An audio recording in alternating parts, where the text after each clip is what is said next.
जय श्री कृष्ण दोस्तों मित्रों माताओं बहनों स्वागत है आपका अपने YouTube चैनल पंडित के टोटके में। मैं पंडित अनुज तिवारी आपका इस चैनल पर बहुत बहुत स्वागत करता हूं। आपसे निवेदन करता हूं, कृपया कथा को पूरा जरूर सुनें। कमेंट बॉक्स में अपने विचार हमें जरूर बताएं। वीडियो को लाइक करके दोस्तों मित्रों को शेयर करें। आइए सुनते हैं करवा चौथ की पौराणिक व्रत कथा। पहले की बात है, एक साहूकार के 7 बेटे और उनकी एक बहन करवा थी। सभी सातों भाई अपनी बहन से बहुत प्यार करते थे। यहाँ तक कि वे पहले उसे खाना खिलाते और बाद में स्वयं खाते थे। एक बार उनकी बहन ससुराल से मायके आई हुई थी। शाम को भाई जब अपना व्यापार व्यवसाय बंद कर घर आए तो देखा कि उनकी बहन बहुत व्याकुल थी। सभी भाई खाना खाने बैठे और अपनी बहन से भी खाना खाने का आग्रह करने लगे, लेकिन बहन ने बताया कि उसका आज करवा चौथ का निर्जला व्रत है और वह खाना सिर्फ चंद्रमा को देखकर उसे अर्घ्य देकर ही खा सकती है। चूंकि चंद्रमा अभी तक नहीं निकला है, इसलिए वह भूख प्यास से व्याकुल हो उठी। सबसे छोटे भाई को अपनी बहन की हालत देखी नहीं जाती और वह दूर पीपल के पेड़ पर एक दीपक जलाकर चलनी की ओट में रख देता है। दूर से देखने पर वह ऐसा प्रतीत होता है कि जैसे चतुर्थी का चांद उदित हो रहा हो। इसके बाद भाई अपनी बहन को बताता है कि चांद निकल आया है, अर्घ्य देने के बाद भोजन कर सकती हो। बहन खुशी के मारे सीढ़ियों पर चढ़कर चांद को देखती है। उसे अर्घ्य देकर खाना खाने बैठ जाती है। वह पहला टुकड़ा मुंह में डालती है तो उसे छींक आ जाती है। दूसरा टुकड़ा डालती है तो उसमें बाल निकल आता है और जैसे ही तीसरा टुकड़ा मुंह में डालने की कोशिश करती है तो उसके पति की मृत्यु का समाचार उसे मिलता है। वह बौखला जाती है। उसकी भाभी उसे सच्चाई से अवगत कराती है कि उसके साथ ऐसा क्यों हुआ। करवा चौथ का व्रत गलत तरीके से टूटने के कारण देवता उससे नाराज हो गए हैं और उन्होंने ऐसा किया है।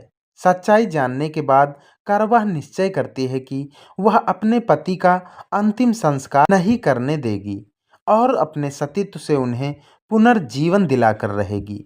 वह पूरे 1 साल तक अपने पति के शव के पास बैठी रहती है, उसकी देखभाल करती रहती है। उसके बाद उगने वाली सुई नुमा घास को वह एकत्रित करती है। 1 साल बाद फिर जब करवा चौथ का दिन आता है, उसकी सभी भाभियां करवा चौथ का व्रत रखती हैं।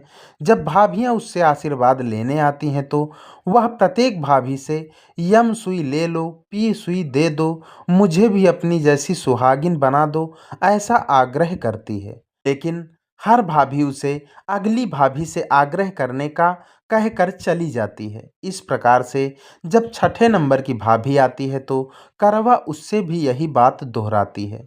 यह भाभी उसे बताती है कि चूंकि सबसे छोटे भाई की वजह से उसका व्रत टूटा था, अतः उसकी पत्नी में ही शक्ति है कि वह तुम्हारे पति को दोबारा जीवित कर सकती है। इसलिए जब वह आए तो तुम उसे पकड़ लेना और जब तक वह तुम्हारे पति को जिंदा न कर दे उसे नहीं छोड़ना। ऐसा कहकर वह चली जाती है। सबसे अंत में जब छोटी भाभी आती है, करवा उनसे भी सुहागिन बनने का आग्रह करती है, लेकिन वह टाल मटोली करने लगती है। इसे देख करवा उन्हें जोर से पकड़ लेती है और अपने सुहाग को जिंदा करने के लिए कहती है। भाभी उससे छुड़ाने के लिए नोचती हैं, घसीटती हैं, लेकिन करवा नहीं छोड़ती है। अंत में उसकी तपस्या को देख भाभी पसीज जाती है और अपनी छोटी उंगली को चीर कर उसमें से अमृत उसके पति के मुंह में डाल देती है। करवा का पति तुरंत श्री गणेश कहता हुआ उठ बैठता है। इस प्रकार प्रभु की कृपा से उसकी छोटी भाभी के माध्यम से करवा को अपना सुहाग वापस मिल जाता है।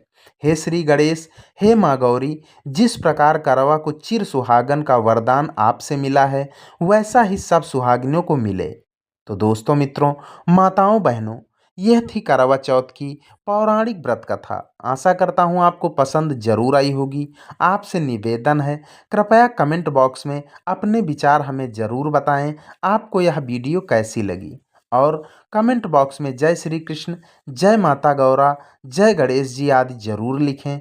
चैनल पर नए हैं तो सब्सक्राइब भी जरूर करें। इसी के साथ विदा लेते हैं, मिलते हैं किसी नई वीडियो नई जानकारी के साथ। तब तक के लिए जय श्री कृष्ण।